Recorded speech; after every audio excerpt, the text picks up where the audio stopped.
support the family, but there were few respectable and profitable job opportunities for women.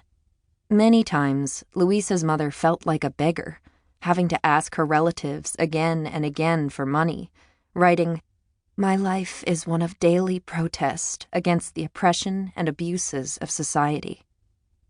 While her mother fought for the family's survival, Louisa was writing her observations, thoughts, and feelings in her journals and letters. She was working on her plan to not only rescue her family from poverty, but also to help drive change in the fight for human rights.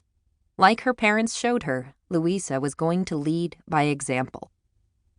The Civil War offered Louisa the opportunity to go to the front lines, where she would push the boundaries for women and test her beliefs, while gaining life experiences that would translate into an influential and lasting literary contribution, Little Women.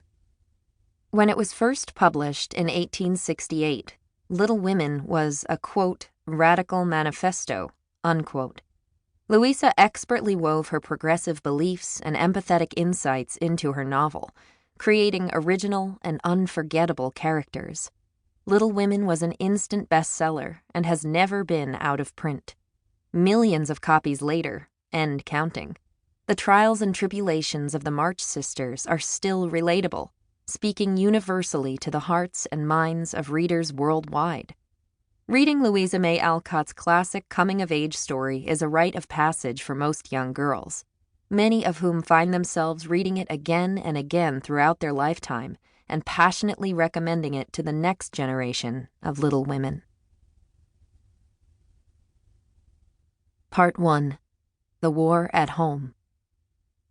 Chapter 1. Wayward Daughter. December 1860 to February 1861, Concord, Massachusetts, a few months before the start of the Civil War.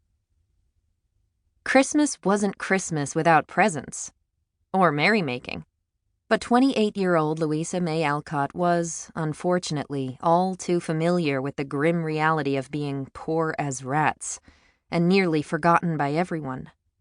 We are used to hard times, and as Mother says, while there is a famine in Kansas, we mustn't ask for sugar plums. Louisa, who is affectionately called Lou or Louie by her family and friends, noted in her journal. Despite the crackling fire in the parlor, Christmas had been quiet and cheerless in the drafty clapboard house, which Lou jokingly called Apple Slump, much to the chagrin of her father. He preferred the name Orchard House, in honor of the apple trees he lovingly nurtured. Even so, there had been fewer apples in the harvest this year, and, without the luxury of a furnace, it was impossible to stay warm inside Orchard House. The uncomfortable draft was just another reminder of Lou's situation. But several days later, when New Year's came around, Lou received a welcome surprise in the form of gifts from friends and acquaintances. "A most uncommon fit of generosity seemed to seize people on my behalf," she wrote, "and I was blessed with all manner of nice things, from a gold and ivory pen to mince pie and a bonnet." When the holidays ended, though, the bleakness of winter settled in even further, and for the next several weeks, Lou and the residents in her sleepy village of Concord, Massachusetts, experienced relentlessly frigid temperatures with a deep blanket of snow covering the ground. Those who dared to brave the cold were rewarded with the jingling of sleigh bells as horses trudged through the snow, and seeing the children ice skating on Goose Pond. The first slight thaw of the winter occurred on February 2nd, 1861, and on that morning, Lou woke up at dawn and took her daily run. Even though most women were forbidden to run, it was considered unladylike and downright dangerous. Lou threw caution to the bitter wind.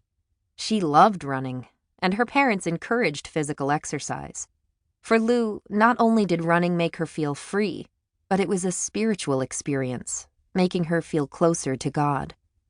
So Lou wasn't worried about what her neighbors would think.